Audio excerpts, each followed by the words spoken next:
ଅସହାୟ ପରିବାରକୁ ସହାୟ ଡାକ୍ତର ରାକେଶ। ସୋସିଆଲ ମିଡିଆରେ ସୁମନ୍ତ ଧାରୁଆଙ୍କର ଅଭାବନୀୟ ପରିସ୍ଥିତି ଦେଖିବା ପରେ ବରଗଡ଼ ଜିଲ୍ଲା ପାଇକମାଳ ବ୍ଲକ ମିଠାପାଲି ଗ୍ରାମର ଲୁକୁପାଲିଠାରେ ଥିବା ସୁମନ୍ତ ଧାରୁଆଙ୍କ ଘରେ ପହଞ୍ଚିଥିଲେ ଡାକ୍ତର ରାକେଶ। ଆଉ ପହଞ୍ଚିବା ପରେ ଯାହା ଦେଖିଲେ ନିଜ ଆଖିକୁ ବିଶ୍ୱାସ କରିପାରିଲେ ନାହିଁ ରାକେଶ କଲେ। 10 ବର୍ଷର ଛୁଆ ପରିବାର ପ୍ରତିପୋଷଣ ପାଇଁ ନିଜ ଶୈଶବକୁ ପଛରେ ପକାଇ ପାଉରୁଟି ବିକ୍ରି କରିବାକୁ ଆଗେଇ ଆସିଛି। ଆଉ ଏହି ପାଉରୁଟି ବିକ୍ରି କରି ପ୍ରତିପୋଷଣ କରୁଛି ନିଜ ପରିବାର। ପରିବାର କହିଲେ ସୁଶାନ୍ତକୁ ମିଶାଇ 4 ଭାଇ ଭଉଣୀ ଆଉ ତା ଆଈମା। କିଛି ବର୍ଷ ପୂର୍ବେ ସୁଶାନ୍ତକୁ ଏକା କରି ଆରପାରିକୁ ଚାଲି ଯାଇଥିଲେ ଉଭୟ ବାପା ମା। ଫଳରେ ଚଳିବା ଦୁର୍ବିସହ ହୋଇପଡ଼ିଥିଲା ସୁଶାନ୍ତଙ୍କ ପକ୍ଷେ। ଏ ଭାଇ ଭଉଣୀମାନଙ୍କ ପେଟକୁ ଦୁଇଓଳି ଦୁଇମୁଠା ଖାଇବା ଯୋଗାଇ ଦେବା ପାଇଁ ପାଉରୁଟି ବିକିବାର ପନ୍ଥାକୁ ଆପଣେଇଥିଲେ ସୁଶାନ୍ତ। ଆଉ ଏ ଭାଇ ଭଉଣୀ ମାନଙ୍କର ଏହି ବୁଝାକୁ କେହି ଜଣେ ବ୍ୟକ୍ତି ସୋସିଆଲ ମିଡିଆରେ ସେୟାର କରିବା ପରେ ସୁଶାନ୍ତଙ୍କ ପାଖରେ ପହଞ୍ଚିଥିଲେ ଡାକ୍ତର ରାକେଶ କଲେ। ରାକେଶ ସେମାନଙ୍କୁ ଏକ ମୋବାଇଲ ଫୋନ ଦେଇଥିଲେ ଏବଂ ତା ସହିତ କିଛି ରାସନ ସାମଗ୍ରୀ ଆଉ ଚଳିବା ପାଇଁ କିଛି ଟଙ୍କା ମଧ୍ୟ ଦେଇଥିଲେ। ଆଉ ତାଙ୍କୁ ଭବିଷ୍ୟତରେ ଯାହା ଦରକାର ପଡେ ତାହା ବି ସାହାଯ୍ୟ କରିବେ ବୋଲି କଥା ଦେଇଛନ୍ତି। ଆପଣଙ୍କ ପରିଚୟଟା କି?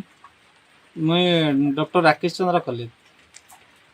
तो आपण जितले जानिबाको पाइले ए अंचल रे एमती जणे अछंती तो हाँ। आपण किभली भाबरे जानिबाको पाइले सोशल मीडिया थ्रू जानिली आमर जो बरगढ़ जन कल्याण सेवा ट्रस्ट अच्छी से मो लाइफ टाइम मेंबरशिप अच्छी तो तांको थ्रू मु खबरटा जानिली मु आसिली तांको सहित मीट करिकी जेहेतु तांकर कम्युनिकेशन पई किछि सुविधा नाही तो तांको गोटे मोबाइल आउ किछि माने सिम फिम खर्च आउ किछि परिवा खर्च राशन सामान पाई तांको किछि पैसा आकार देइछि आगु जहाँ भी किछि माने तांको दरकार हबो मु तांको अकाउंट थ्रू तांको साहाय्य करिया पई चेष्टा करिवि आमर उच्च अधिकारी को सहित मो कथबार्ता है कि यार भविष्य केमती उज्जवल पढ़ापढ़ी केमती तार हम से विषय मु कथबार्ता हेबी।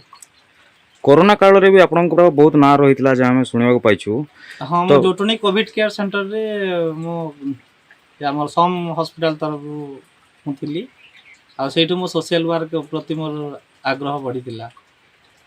तो वर्तमान कोविड रो कोइ जदी कहबा गोले कमी कमी जाउछि किंतु लोके से बोलिया नियम पुनी मानु नाहंती से विषय आपण कोन लोकन को कोन कहबा में चाहेबे? लोकन को भी हमें सही जिंस बारंबार जो हम सरकार जो गाइडलाइन दैछंती सचेतन रहिया पई हमर मास्क पिंदिबे घर बाहरिबेनी अति आवश्यक हेले बाहरिबे गरम पानी पीबे।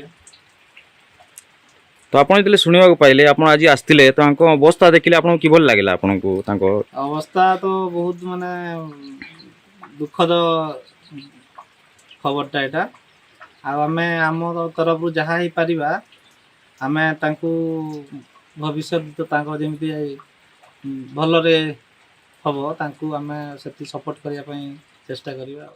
तो आज का दिन इनके डॉक्टर राकेश आगे आइछन से असले आउ काना कहले तोते काना दिले मोबाइल देली क्या बोले मोबाइल दिले आउ से सिम किनबो मोठन के दरकार पड़ला फोन करबो बोली मु तमर सुविधा करमी बेले हां बेला तू आगो काना करिकरी तुम चलुथलो सबे पार्टी भी कुछनी आ चलथनी क्या ना तुम ना जामा धरा तो बाबू जेन छे से माने काना करिकरी चलुथलो यादे केनता करूछो पार्टी भी कुछला यादे आसुचन की काना साहाय्य करबार लागि काना हां आउ छ के एसन राकेश आगे आई था भुवनेश्वर बेला से काना आपन को कहले काना दिले काना कोले फोन दे देले आ खर्चा पाती करबो बोली के पैसा देले सिम हिनबो बोली तो तुम भताभूति पहुँचो कहीं नहीं पाबा बेला जेन से दिन आइसतिले भताभूति करामु बेले माने काना कहले भता पाबो काना बोली करी नहीं भता पाबो बोली के नहीं कहीं 30 केजी दे छ आ सब कागज पत्र करमो बोल छ। तो आप सीधा सड़क शुणुले जो आम सहित आलोचना करुले जो सुमंत धरुआ आमको जो कहते 4 गोटी भाई भौणी मैंने अच्छा बड़ हेले पद्मिनी जहाँ को 20 वर्ष हो सारी तापर हेमंत अच्छा ତାଙ୍କର ବଡ଼ ଭାଇ ଯାହାଙ୍କ ବର୍ଷ 17 ବର୍ଷ, ପଦ୍ମା ବୋଲି ତାଙ୍କର ଏକ ବଡ଼ ଭଉଣୀ ଅଛନ୍ତି, ତାଙ୍କୁ 16 ବର୍ଷ ବର୍ତ୍ତମାନ ସମୟରେ, ଏବଂ ସୁମନ୍ତ ଯିଏକି ପାଉରୁଟି ବିକି ନିଜ ପରିବାର ପ୍ରତିପୋଷଣ କରୁଥିଲେ, ସୁମନ୍ତ ଧରୁଆ ତାଙ୍କୁ ହେଉଛି 10 ବର୍ଷ। ତ ଏଇ 4 ଭାଇ ଭଉଣୀ ସହିତ ତାଙ୍କ ମାଆଙ୍କ ଯେଉଁ ପିତାମାତା ରହିଛନ୍ତି ସେମାନେ ତାଙ୍କ ସହିତ ରହିଥାନ୍ତି। ତାଙ୍କ ବାପା ଯିଏକି ତାଙ୍କ ବାପା ଏବଂ ମା 2 ଜଣ ଯାକ ନାହାନ୍ତି। ତ ପରିବାର ସମ୍ପୂର୍ଣ୍ଣ ବୋଝ ସେ ମୁଣ୍ଡେଇ ପାଉରୁଟି ବିକ୍ରି କରି ନିଜ ପରିବାର ପ୍ରତିପୋଷଣ କରୁଥିଲେ। ତ ଆଜି ଏହି ସ୍ଥାନକୁ ଆସିଥିଲେ କମଲ ଲୋଚନ କଲେଜ ଯିଏକି ଝାରବନ୍ଦ ପ୍ରାଥମିକ ସ୍ୱାସ୍ଥ୍ୟ କେନ୍ଦ୍ରରେ କାର୍ଯ୍ୟରତ ଅଛନ୍ତି, ଏବଂ ତାଙ୍କ ସ୍ତ୍ରୀ ଲକ୍ଷ୍ମୀମୟୀ କଲେଜ ଏବଂ ତାଙ୍କର 2 ଜଣଙ୍କର ସୁପୁତ୍ର Rakesh college, doctor Rakesh college ଆସିଥିଲେ ଆଜି ତାଙ୍କ ଘରକୁ, ଏବଂ ତାଙ୍କୁ କିଛି ମାତ୍ରାରେ ସାହାଯ୍ୟ କରିବାକୁ ସେ ଇଚ୍ଛା ପ୍ରକାଶ କରିଥିଲେ ଓ କରିଥିଲେ ମଧ୍ୟ। ତ ଆପଣମାନେ ଯାହା ଦେଖିବାକୁ ପାଉଥିଲେ ସେ ଗୋଟେ ମୋବାଇଲ ପ୍ରଦାନ କରିଥିଲେ। ସେ ତାଙ୍କ ନମ୍ବର ମଧ୍ୟ ଲେଖିକି ଦେବା ପାଇଁ କହିଲେ। ଦେଲା ପରେ ସେ କହିଲେ ମୋ ନମ୍ବର ଆପଣମାନେ ମୋବାଇଲରେ ସେଭ୍ କରିବେ। ତାପରେ ସେ ସିମ୍ କିଣିବା ପାଇଁ ବି ମଧ୍ୟ ସେ ପଇସା ଦେଇଛନ୍ତି। ତା ସହିତ କିଛି ରାସନ ସାମଗ୍ରୀ ଘର ପାଇଁ କିଣିବା ପାଇଁ ସେ କିଛି ପଇସା ମଧ୍ୟ ଦେଇଥିଲେ, ଏବଂ ତାଙ୍କୁ ଫୋନ୍ ଯୋଗେ ଯୋଗାଯୋଗ କରିବେ। ଏବଂ ସେ ଆଉ ଗୋଟେ କଥା ଯେଉଁ କହିଥିଲେ ତାହା ହେଉଛି ଆପଣଙ୍କ କାହାର ଜଣେ ଯେଉଁ ଘରର ଅଛନ୍ତି ସମସ୍ତଙ୍କ ବ୍ୟକ୍ତିଗତ କାହାର ଜଣେ ମୋବାଇଲ ଆପଣ ଆକାଉଣ୍ଟ ନମ୍ବର ଦିଅନ୍ତୁ, ଯେଉଁଥିରେ କି ମୁଁ ମାସକୁ ମାସ ମୋର ଯାହା ହେଇପାରିବ, ଯାହା ମୁଁ ଦେଇପାରିବି ଆପଣମାନଙ୍କୁ ସୁନିଶ୍ଚିତ ଭାବରେ ପଠାଇବି ବୋଲି ସେ କହିଥିଲେ। ତ ଆମେ ଯାହା ଶୁଣିବାକୁ ପାଉଛୁ ଡକ୍ଟର ରାକେଶ ଯିଏକି ସୋମ ହସ୍ପିଟାଲ ଯେଉଁ କୋଭିଡ଼ କେୟାର ସେଣ୍ଟର ରହିଛି ଜଟନୀରେ, ସେଇଠି ଡାକ୍ତର ଭାବରେ କାମ କରୁଥିଲେ ଏବଂ କାମ କରୁଛନ୍ତି ବର୍ତ୍ତମାନ ସମୟରେ। ସେଇ ସମୟରେ ଏମିତି ମଧ୍ୟ କିଛି ଘଟଣା ଯାହା ତାଙ୍କ ସହିତ ଘଟିଛି ତଥା ଆମେ ଯାହା ଯଦି ଶୁଣିବା ତାହେଲେ ନିଶ୍ଚିତ ଭାବରେ ଆଶ୍ଚର୍ଯ୍ୟଚକିତ ହେବା। କାହିଁକିନା ଜଣେ ଏମିତି କିଛି ଜଣ ରୋଗୀ ଥିଲେ ଯାହାକୁ ସେ ନିଜେ ଡକ୍ଟର ରାକେଶ ନିଜେ ଯାଇ ଖାଇବାକୁ ଦେଉଥିଲେ, ଖାଉଥିଲେ, ମେଡ଼ିସିନ ଦେଇଥିଲେ, ଖାଉଥିଲେ, କିନ୍ତୁ ଅନ୍ୟ ଜଣେ ଯଦି କେହି ଯାଇକି ତାଙ୍କୁ ସେ ଜିନିଷ କରେ ସେ ଜମାରୁ କରୁନଥିଲେ ତଥା ଅନ୍ୟମାନଙ୍କୁ ଆକ୍ରମଣ କରିବା ପାଇଁ ମଧ୍ୟ ଚେଷ୍ଟା କରୁଥିଲେ। ତ ଯାହା ବି ଆମେ ତାଙ୍କ ବିଷୟରେ ଜାଣିଲୁ, ଯାହା ଶୁଣିବାକୁ ପାଇଲୁ, ସେ ସବୁ ସମୟରେ ଲୋକଙ୍କ ସାହାଯ୍ୟ ପାଇଁ ଆଗେଇ ଆସିଥାନ୍ତି।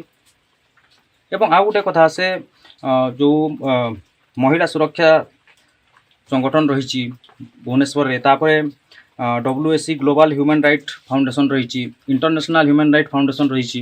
ତ ଏହିଭଳି ଭାବରେ ଅନେକ ଗୁଡ଼ିଏ ସେ ପୁରସ୍କାର ପାଇଛନ୍ତି। ଏବଂ ଯାହା ଆମେ କିଛି ମାତ୍ରାରେ ଶୁଣିବାକୁ ପାଇଥିଲୁ କି ସେ ଯେଉଁ ଅଗଷ୍ଟ 15 ଆମର ଆସୁଛି ସ୍ୱାଧୀନତା ଦିବସ, ସେହି ଦିନରେ ସେ ରାଜ୍ୟପାଳଙ୍କ ଯେଉଁ ରହିଛି କିଛି ପୁରସ୍କାର ରହିଛି ସେହିଦିନ ଯେଉଁ ପ୍ରଦାନ କରାଯାଏ, ସେହି ପୁରସ୍କାର ଭିତରେ ମଧ୍ୟ ତାଙ୍କ ନାମ ନାମିତ ହୋଇଯାଇଛି ବୋଲି ଆମେ ଯାହା ଶୁଣିବାକୁ ପାଇଥିଲୁ। ତ ଦେଖିବାକୁ ଗଲେ ଆପଣମାନେ ଦେଖିପାରିଥିବେ ସେ କିଭଳି ଭାବରେ ଜଣକୁ ସାହାଯ୍ୟ କରିବା ପାଇଁ ଆଗେଇ ଆସୁଥିଲେ। ତ ଆମେ ସମସ୍ତେ ସେ ଆମ ପାଇଁ ଗୋଟେ ଆମମାନଙ୍କୁ ତାକୁ ଦେଖି ଆମମାନଙ୍କୁ ଶିଖିବା କଥା, କାହିଁକି ନା ଆମେମାନେ ମଧ୍ୟ କିଛି ଯାଇ ଯାହାର କିଛି ଅସୁବିଧା ଅଛି ତାର ସମାଧାନ ପାଇଁ ନିଶ୍ଚିତ ଭାବରେ ଚେଷ୍ଟା କରିବା କଥା। ତ ଦେଖାଯାଉ ଯାହା କିଛି ଦିନ ଆଗରୁ ସରକାରୀ ପକ୍ଷରୁ ମଧ୍ୟ ତାଙ୍କୁ କିଛି ମାତ୍ରାରେ ସାହାଯ୍ୟ କରାଯାଇଛି ଏବଂ ସେମାନଙ୍କୁ ପଢ଼ିବା ପାଇଁ କିଛି ସୁବିଧା କରାଯାଇଛି ବୋଲି ଯାହା ଆମେ ଶୁଣିବାକୁ ପାଇଛୁ। ତ ଦେଖାଯାଉ ଏଇ ଯେଉଁ ବାପା ମା ଛେଉଣ୍ଡ ପିଲା ରହିଲେ ତ ତାଙ୍କ ଯାହା ବି ରହିଛନ୍ତି ଅନ୍ୟ ତାଙ୍କ ମାଆଙ୍କ ବାପା ଏବଂ ମା, ସେମାନେ କିଭଳି ଭାବରେ ନିଜ ଜୀବନଯାପନ କରୁଛନ୍ତି ଏବଂ ସେ ଯେଉଁ ରହିଛି ସୁମନ୍ତ ଧରୁଆ, ସେ କିଭଳି ଭାବରେ ଯାହା ସେ ପାଉରୁଟି ବିକି ନିଜ ଘର ତଥା ଘରର ସବୁ ଖର୍ଚ୍ଚ ସେ ଚଳାଉଥିଲା। ତ ଦେଖିବାକୁ ଏହା ରହୁଛି କି ସେ କେବେ ସକ୍ଷମ ହୋଇପାରୁଛି। ଏବଂ ସେ ଆଉ ଯେଉଁ ଡକ୍ଟର ରାକେଶ ଅଛନ୍ତି ଆଉ ଗୋଟେ କଥା ମଧ୍ୟ କହୁଥିଲି ଯେ ଆମେ ଶୁଣିଛୁ କି ଆପଣ ଯେତେ ଦିନ ପର୍ଯ୍ୟନ୍ତ ସୁମନ୍ତ ଯଦି କିଛି କାର୍ଯ୍ୟ ତାମାନେ କରିକି ପଇସା ଉପାର୍ଜନ କରେ ତାପରେ ଯାଇ ସେ ସେତେ ଦିନ ପର୍ଯ୍ୟନ୍ତ ସେ ପଇସା ନିଶ୍ଚିତ ଭାବରେ ପଠାଇବେ ବୋଲି ସେ କଥା ଦେଇଥିଲେ। ତ ଦେଖାଯାଉ କିଭଳି ଭାବରେ ଏଇ ଯେଉଁ ସରକାରୀ ସହାୟତା ହେଉ କିମ୍ବା ଅନ୍ୟ ଯେଉଁ ଭଦ୍ର ବ୍ୟକ୍ତି ଅଛନ୍ତି ତାଙ୍କଠୁ ଯେଉଁ ସୁବିଧା ପାଉଛନ୍ତି, ଏମିତି ପାଇ ଏ ଯେଉଁ ସୁମନ୍ତ ଧରୁଆ କେବେ ନିଜେ ପ୍ରତିଷ୍ଠରେ ନିଜ ଗୋଡ଼ରେ ଛିଡ଼ା ହୋଇପାରୁଛନ୍ତି ଏହା ଆମେ ଦେଖିବାକୁ ବାକି ରହିଲା। ବରଗଡ଼ ଜିଲ୍ଲା ପାଇକମାଲ ବ୍ଲକ ମିଠାପାଲି ଗ୍ରାମ ପଞ୍ଚାୟତ ଲୁକୁପାଲିରୁ କୃଷ୍ଣଚନ୍ଦ୍ର ସାହୁଙ୍କ ସହିତ ମାନସ ରଞ୍ଜନ ନାୟକ, ନ୍ୟୁଜ୍ ଓଡ଼ିଶା 24।